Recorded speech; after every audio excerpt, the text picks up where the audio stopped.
Travis, What's going on? how are you, brother? Good, really good. It's been too long. Yes. I was thinking, so the reason we know each other because we've worked together Yeah. for off and on, God, 20 years or something like that? Yeah, I would think so. I think it was like '04 when we. Is it really? Yeah. So less Damn, than dude. 20. Wow, that's amazing. Yeah. So this is really exciting. New music and all that, especially, like everything going on in the world today. The fact that you guys are creating, especially around a period where, you're sort of offered this gigantic pause button and you guys managed to kind of turn it into something is pretty exciting. But how did Joshua's Habit find itself rising from the ashes like the phoenix? Yeah, it was interesting. I think it all started when we got together to do that reunion show. I know Dave Brooks asked us to do it, and that kind of sparked some new music, new writing with Brad Taylor. And I think that's where it started. And we started recording. I don't think we actually intended it to be a Joshua's Habit project. We were just we're writing something. Mm-hmm. And then Andrew Obbett, our current drummer, Mm-hmm. gave me a shout in late 2019. And he was saying, "Are you doing anything? Can we work together again?" We worked in a project called Lounge Pistol before. And That's the best name ever. Yeah. So then he put me in touch with bass player Brad Morrison. I played with him before as well, and then Dean Pearson as well. So, and then we just kind of said, well, let's call this Joshua's Habit. I mean, it has the sound and maybe a little bit more modern than the previous stuff, but we pulled the trigger and we went for it. So that's so cool. So basically it's yourself and I think Brad from the previous lineup. Am I right? Yeah, you betcha. Yeah. Cool. So a few other guys, obviously Gooch and Eddie, and I think that was an original intent that we were going to go that way. And as soon as it didn't feel like it was going to happen, and I had some other guys that were interested in playing along, I just pulled the trigger, man. And I was excited to just get going, Well, it is funny because sometimes, you got to hop on the train. If there's momentum happening and you got music and stuff happening, you kind of just got to go. And some people hop on with you and some don't. And that's the way it goes, So yeah. When the writing and all that started to happen, did it come pretty fast and furious? Were because you're saying you weren't originally writing for a Joshua's Habit project. You were just writing, right? Yeah. And it's fun. And writing comes in waves. And when it started to come to me lyrically, and Brad was writing for licensing deals and movies, and commercials, and he had all this backing music. He was sending me ideas, and man, it was like the words were coming to me through the music, like I could hear something and I already had the hook or the chorus. That's awesome. So when you say that, get on that train and go, that was really what started it off, was the music coming to me. The lyrics were too easy. I had too much to say, too much to write about. And it was cool.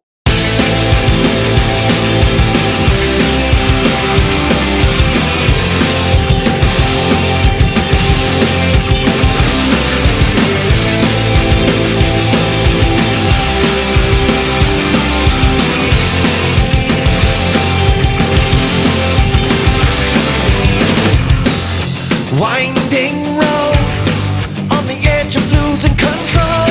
I see my whole life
Now, do you feel like in these wacky times that we live in pandemics and political unrest, is any of that stuff part of what you kind of feel kind of fired up about? Or yeah, I mean, I stay away from it. I mean, I think we wrote a song called America, and it was before all this unrest started unfolding and before the pandemic, and it was more about just feeling like you're always being watched, or the freedom was starting to be taken away.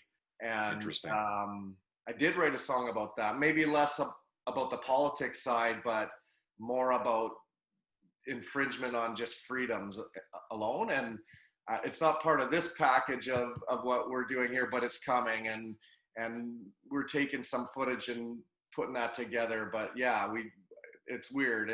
That song almost was telling the future of what is going on right now. So, well, it is funny that these things can not necessarily dictate what you write, but they certainly light a fire under you sometimes. And sometimes these things can come out directly or sort of indirectly, depending on, you know, you're such a prolific guy, I know, and always been a great lyricist and melody guy, and arranging and songwriting guy. So I'm not surprised that you were able to kind of find ways to work that in, and whether it's subtly or not.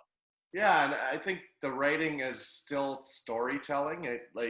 There's definitely, like, each verse has a story to tell, and the chorus still ties it all together. And I might throw a bridge in there now and again just to close out the song. But yeah, the style hasn't really changed for the writing at all. I think vocally I pushed myself more on this. Yeah. I think I really tried to find new ranges, and I wasn't afraid to try new things.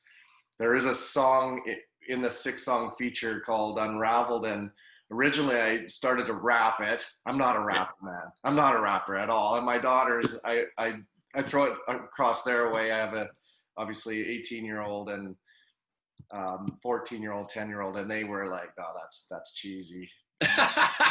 I love that you have that sort of like that panel of judges to throw that at least. Yeah. Well, that's mainly how the songs got through to actually making the record. Right. So they were the ones that told me that you gotta stay away from this. That's great. So, that's so great. I think you should make sure you do that every time. We should all be so lucky to have such discerning ears around. Yeah. Oh, absolutely. Yeah.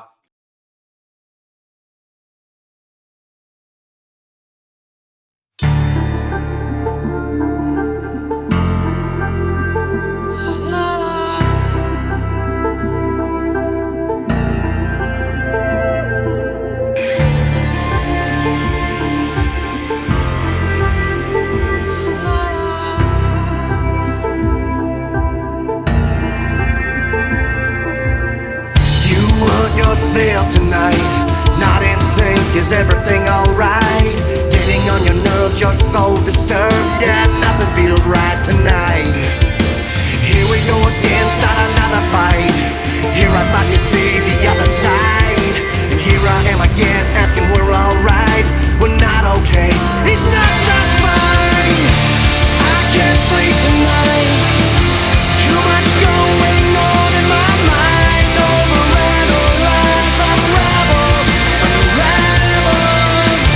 I can't sleep tonight. Too much going on in my mind.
So tell me about the recording process. I know it's like, because everybody's kind of from all over the country, and then you kind of all landed somewhere in the middle of Saskatchewan.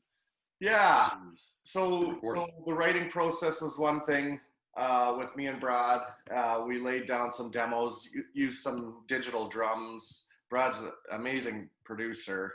Great. Um, Where's Brad? Is he in Calgary these days? he's in Calgary. So how we got together to actually record was me and Brad were talking. Hey, we need to get some real drums down, some real bass down. It had to get a better feel. It was in Sure, a yeah. stage at that time. So we basically got on the phone with the other guys, and they were all in around Saskatoon. I was in Saskatchewan, stuck there just through the pandemic, and I didn't travel home. So I was there for 3 months. Oh, wow. And so had a lot of time to do a lot of the music thing. I just felt it was safer just to stay put, I guess. And so we got together in Saskatoon, and it was almost 3 days later after a call, and we ended up setting up a studio in a industrial section of Saskatoon, and we just started laying down everything, man. And it came together really quick. Like Andrew probably knocked out the drums in 16, 18 hours total, and that's where it went. So it was pretty impressive how quickly it all came together. And then we had Dean Pearson, who plays with Waylon Payne. He jumped on board, was excited to jump on board, and he took the music from good to like great. And there's not many people out there that can do that. You have players that just know when to play and when not to play, and man, it turned everything that much better. Like we were just super stoked when we started hearing everything come together. Yeah, it's always good to have that Obi-Wan Kenobi over there sort of overseeing or having a big picture idea of what's happening, because I know you being like so involved in the songs and so involved in everything, sometimes I face the same problems where you're kind of like, you can't see the forest for the trees after a while. So sometimes you have to have somebody there to kind of go, what if we did this? Or what if this would be more effective if this happened? And I'm glad you had him there to do that. Yeah, he just took it to another level. It was, I think it changed the record completely. It gave it a completely different sound and style. And it's amazing how one individual can do that and really tie it together. And here's but you guys were never heard, right? Right, exactly, yeah. So, but you guys were physically together making this record as a band, is that correct? We were. But, he was playing along, he was playing the rhythm bits, fitting in.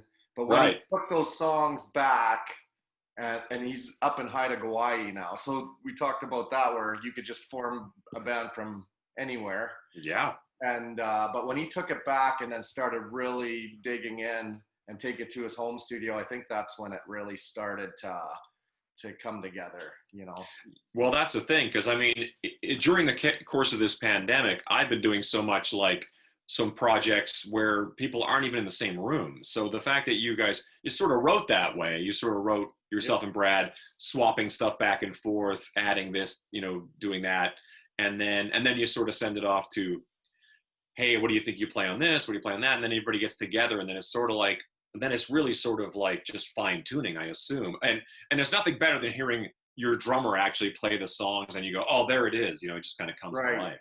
Yeah. And, when we were in the demo stage to what he played, it was, your mind was blown, right? So. Absolutely. But I think it's awesome that you guys actually physically, were in the same room as it was happening, because like I say, a lot of people, not just during pandemics, but a lot of people are making records where they don't even see each other. Things are getting done. People come in, put their parts on, and that kind of thing. I think it's always interesting. And we're kind of old school, the records we made back in the day were sort of like, we lock ourselves in a studio and we work together and live together and eat together. And that's the way it goes. Yeah. Yeah. I remember recording at Greenhouse there, and it was, Eddie Gooch, myself, and Cal, and we had, one room in Burnaby at a hotel. It was like a cheap hotel that had a pool and whatever. But I do remember we're like, okay, we're gonna switch, and somebody's gonna get the cot every once in a while, so you're sleeping in two queen beds. And I think me and Eddie just decided, fuck it, we'll just do this for that 2 to 3 weeks we're out in Burnaby. So it's funny you say that, yeah. But that's the kind of stuff that honestly brings bands together, as much as the triumph of it all, being on stage and getting pats on the back, brings you together. Sometimes that van being out of gas in the middle of like North Battleford, Saskatchewan will be like a unifying moment, or very much a testing moment anyway. Absolutely. So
So what are your thoughts on, I mean, it's interesting bringing up the technology of making records these days, because even back when you and I were making records together, it was in a digital format, even in the early days of that world. Now it's the industry standard, because I've lived in hybrids and still to this day play on the hybrid of analog versus digital. But not only that, has that become the industry standard, but the industry itself has completely morphed into something else. The idea of making records has become an excuse to go on the road where the money is. You know what I mean? Yeah. It's kind of, so which really messes with you when a pandemic happens and everybody wants to go. I know you guys were going to go out and tour most of 2020. Yeah. So we had, I think me and Brad thought we had something earlier, and it was actually a blessing if you could. It's weird, right? So, you know, this pause allowed us to really dig in and really make sure that what we're putting out there is worthy of getting out and to ears, right? To people who hear it. So in our view.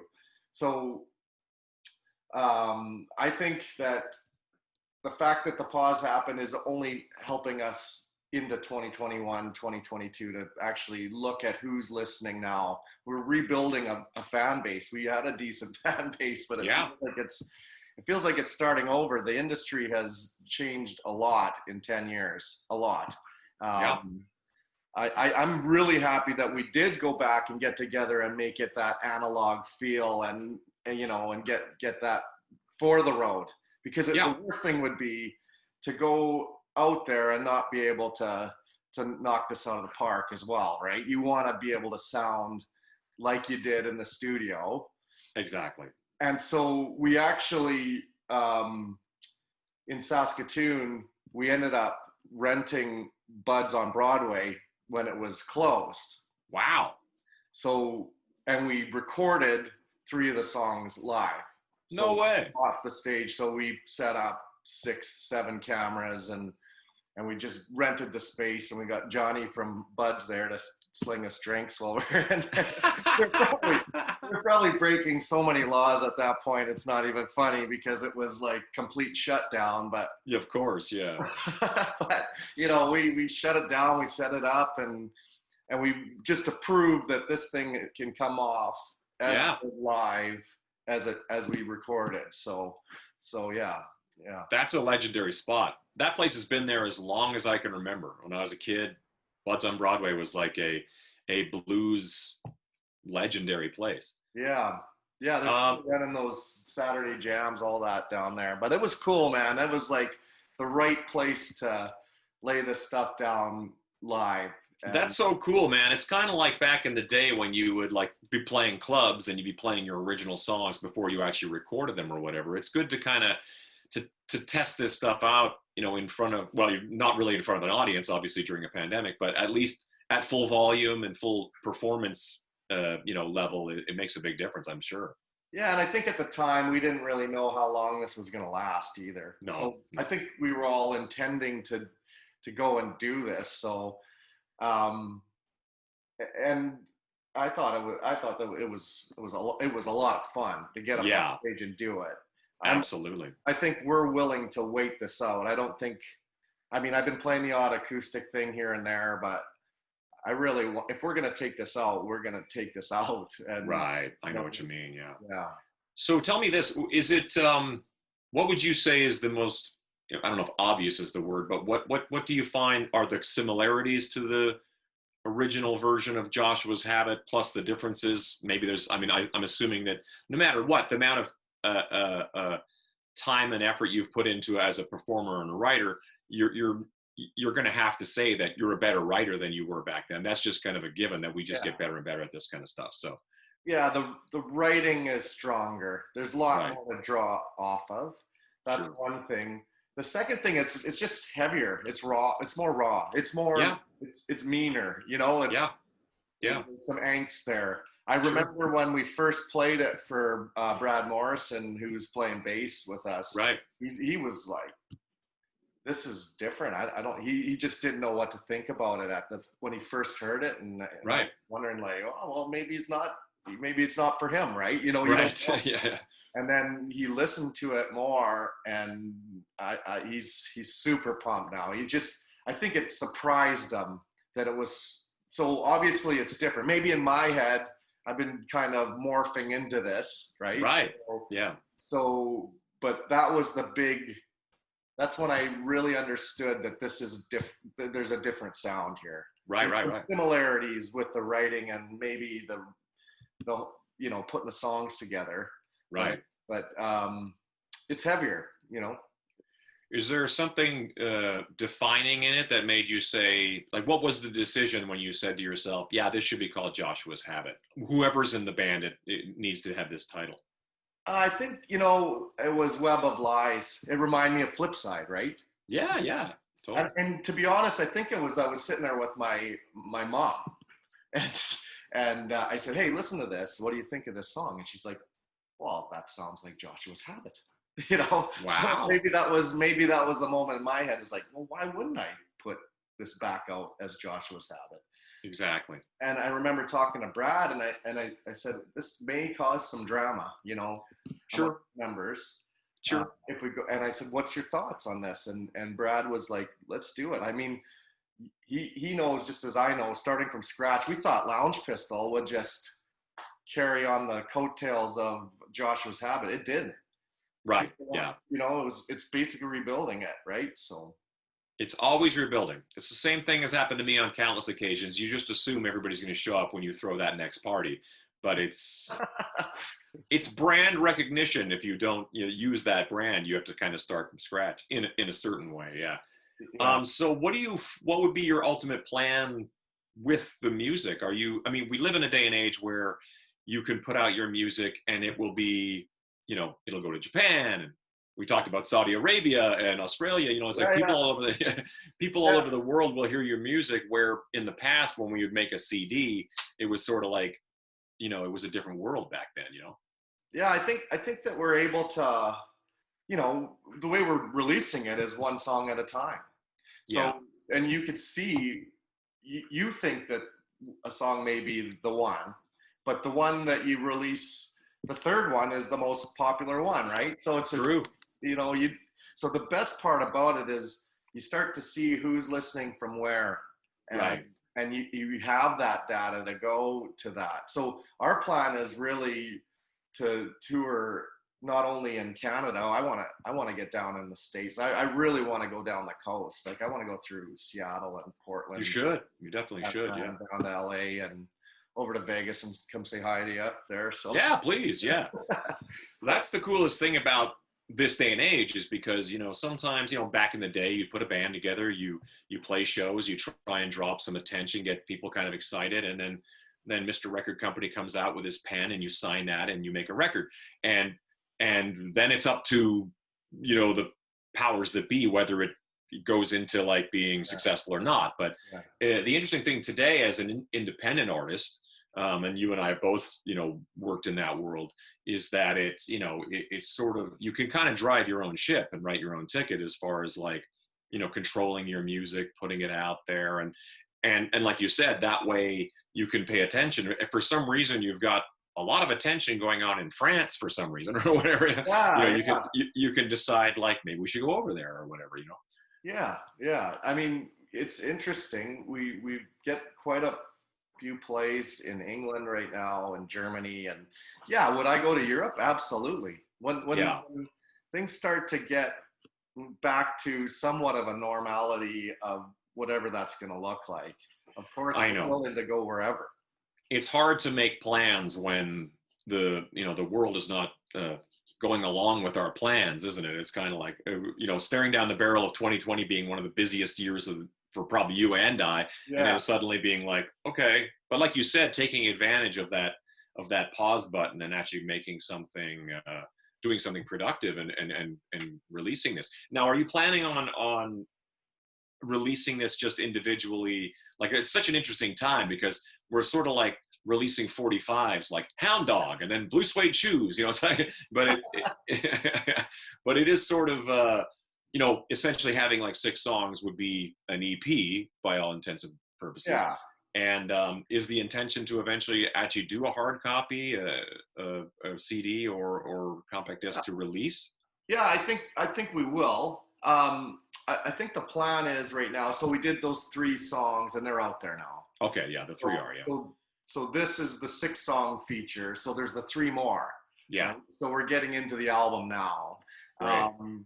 And in the background, we're tweaking a little bit here and there. But, the idea is to actually release this as the Hard Road.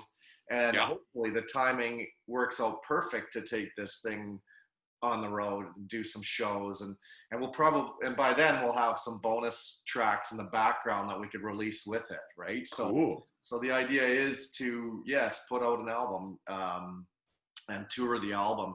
So, and Exciting. it was always the idea of releasing a song at a time. Mm-hmm. I just always wanted to do it that way. I just think it's like the slow burn gives us an opportunity to, you know, it's not just, hey, Joshua's Habit's back.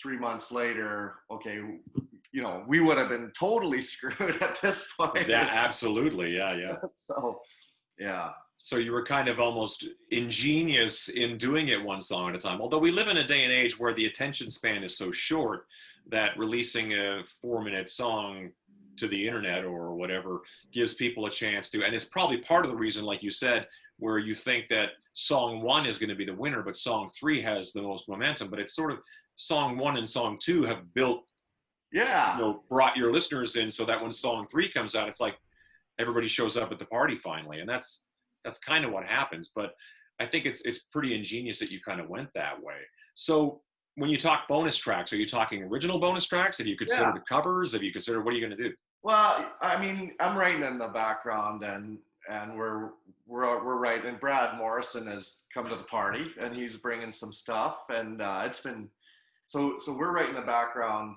and continually creating. So that's good. Right. I've always wanted to do a cover. I just haven't picked the one, you know. Right.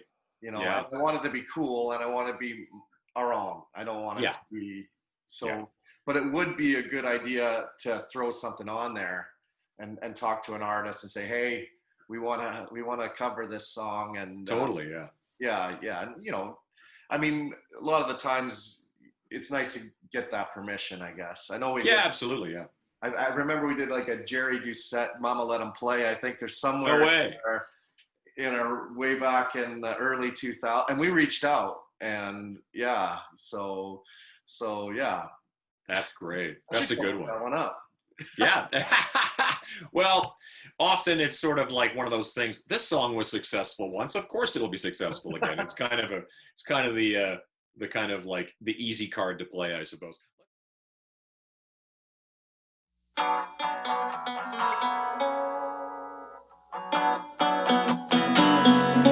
There's a change coming, feel it in my bones. Can't keep still, man, I got to roam. There's a change coming, feel it in my head. Can't fall asleep, gotta get out of this bed.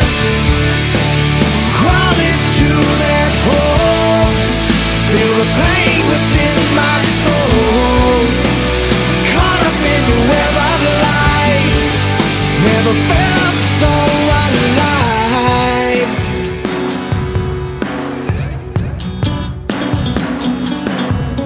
There's a change coming, feel it in my soul.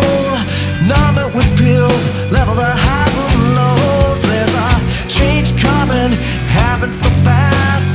Had the green light, stop me dead in my tracks. Crawl into that hole, feel the pain within my soul. Caught up in a web of lies, never felt so alive. Creep into my head, can't forget the words you said. Caught up in your web of lies, dare you to hurt me one last time.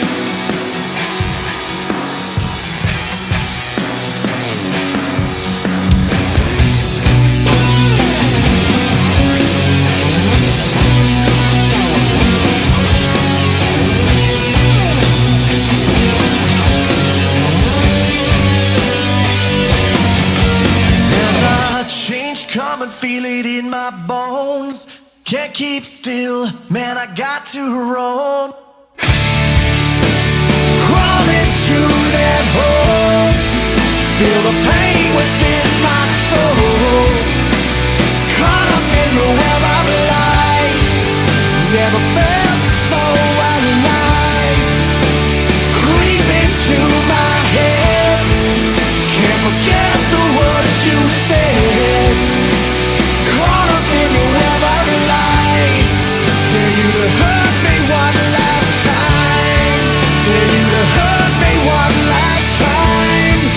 Dare you to hurt me one last time.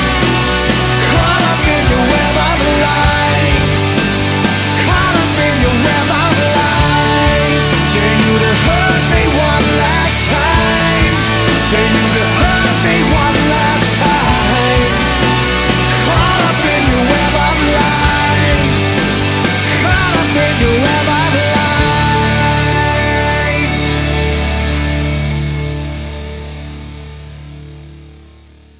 Let's talk about the songs individually, because I've listened through to everything, watched the videos that you guys made, which are all, again, you're even doing this is very smart by 2021 standards. You know what I mean? Like this 21st century game of like making music and then sort of finding a way to really get it in front of as many ears and eyes as possible.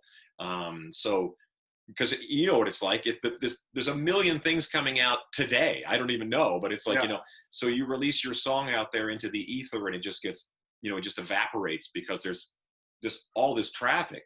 But I think having, the wherewithal, like you guys, you've always been very clever this way to make the most of it and taking songs and making a music video around it, putting it out there, whether it's a lyric video or some sort of art film type thing, or even a performance video like the one is. But let's start with War. Yeah. Yeah. That was, which is a provocative title.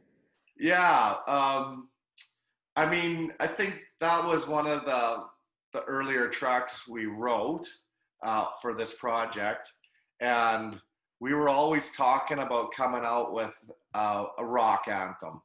And when I heard what Brad put down, I was like, this sounds like going to war. Let's get our boots on and let's go fight this thing. So it was really written about the world is against you, but you have only you to battle it, and you're ready to go to war. So absolutely, the lyric video was a lot of fun. I found a ton of like old war footage and just slammed that in there. And when I saw the atomic bombs going off, I was like, oh yeah, this fits just perfect for the song. Totally. So, yeah. It definitely has the elements of it being able to be played at sporting events and getting people really fired up for sure. Yeah, I remember sitting down with a good buddy, Graham Templeman. He's a drummer, and I just showed him some of the demos. I think I just Bluetoothed it. We're sitting around, and he's like, NHL 2021. That's he's like, that intro, and I tend to agree. It feels like it should be something that's played in an arena, right? So that's that's a good opportunity to chase that down somehow. We'll figure out which of the wonderful teams in the NHL, whoever's listening or watching, should chase that down.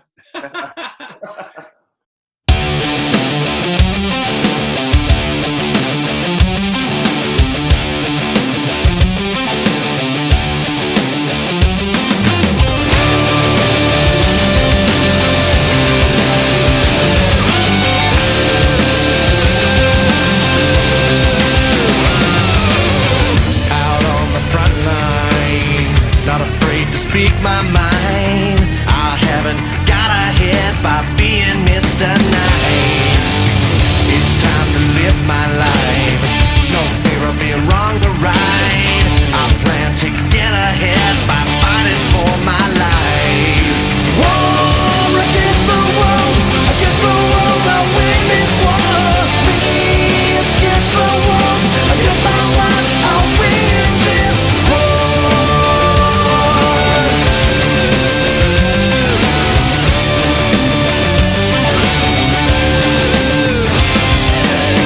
Don't mind the cavalry, I'll do this on my own to fade. Don't mind the sweat and pain, fighting for myself. Horseshoes and hand grenades, no more look the other way. Take a few casualties, storming the front line. War against the world, I'll win this war. Me against the world, against our lives, I'll win this war. Against the world.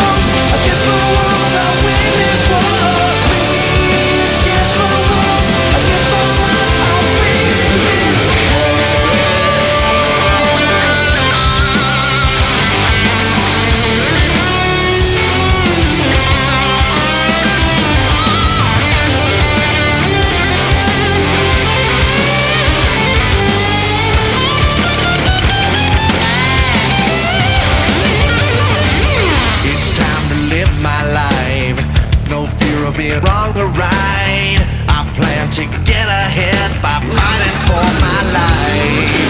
War against the world, I'll win this war. Me against the world, against all odds, I'll win this war.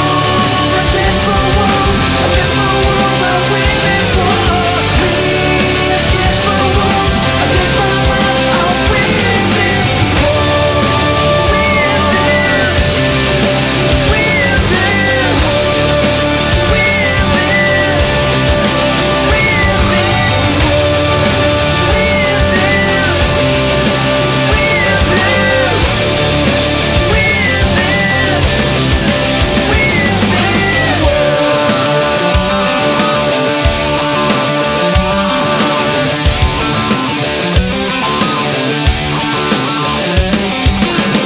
So Web of Lies is definitely, I mean, like you said, it has a standout single qualities to it in many ways too. But where did that one come from? I was messing around in the basement with a girl. No, I was kidding. the classical guitar that I picked up in Mexico and started playing, that intro to the song.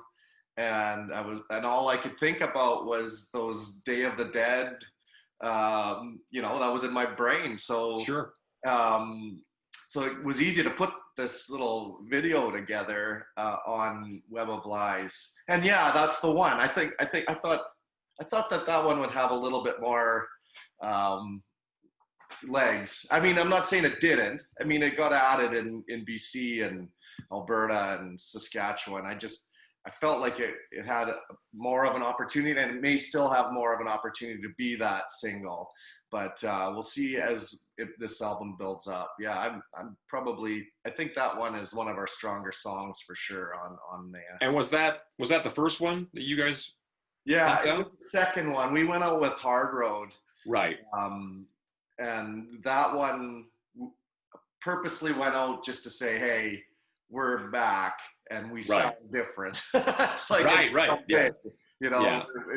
This is a rock. It's raw and it's rock. So yeah, that's great. Well, let's talk about Hard Road since we're on it already. Yeah, onto it.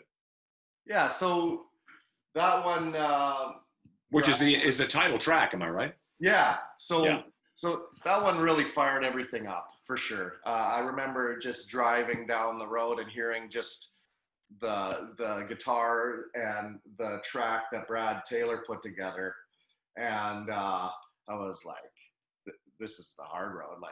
And I was driving in some shitty weather, and it's like, and I was just thinking about it. Ended up pulling off to the side of the road and took a picture of the storm coming in, and that's the cover. So the art for that is literally when I heard the music without the words. Wow. Took the picture, put it on my phone, started messing around with it, sent it to Brad, saying, I think this is what we're going to call the album. So it was like instantly, that was the music that fired it up, and the title track and the first song out of the box. So that's so cool. I mean, I always admired your, bigger picture vision type thing. And you need guys like yourself that can sort of like envision an entire, so that it has a title. The album is this, and you kind of create the fact that you really used an actual photo you took on your phone to become the album cover, because it was in the moment that you had discovered that the title Hard Road and working on the song Hard Road. I think that's really awesome. Yeah, for sure.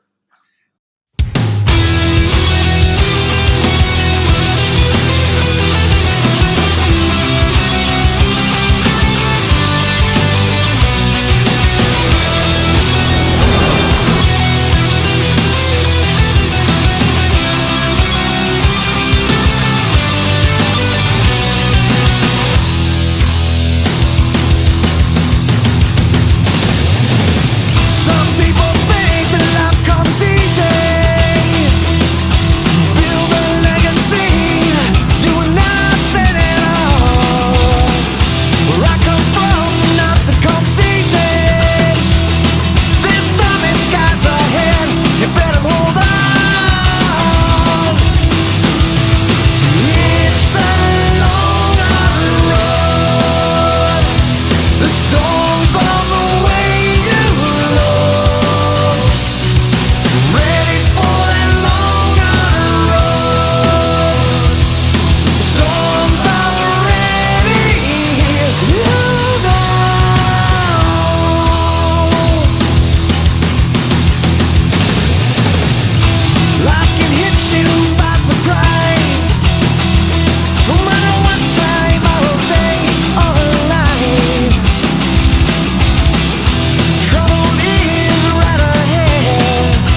Storms on the way you know on this long hot ready for a long hot come before the storms are ready you know come before the storms on the way you know on this long hot ready for a long hot come before the storms are ready you know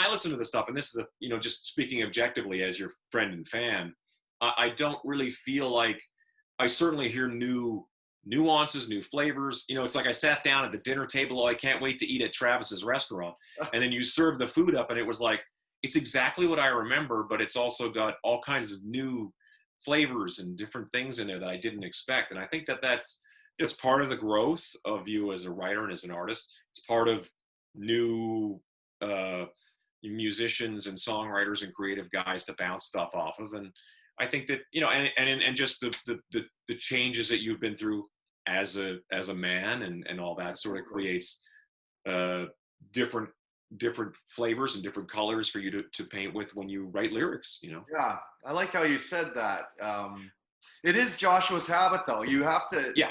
I couldn't call it anything else. I couldn't. Right. I couldn't. I just, after I started listening to this more, it just had to be a new Habit album, and it's being well received with some of the old fans. I see them commenting all the time, and I mean it's good to hear that there's people that are connecting with the music. I'm not doing Absolutely. it for me. I am and I'm not. Right. Right.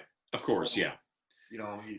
You're always intending to get people to want to listen to it for their own reasons, right? So Of course, yeah. I mean, that's we all like to play that game of like, I don't care if anybody likes this, I'm doing it for myself. But of course, you want people to like it. Otherwise, it's sort of like you just sort of would never release it. You just gotta play it in your basement or whatever. yeah. So when was Joshua's Habit originally formed? Like, how long has the band been around? So it was 2001, I believe was. Okay, so 20 years next year. Yeah, it'd be 20 years. We did an album called Images of Energy. And yeah, that was really old school.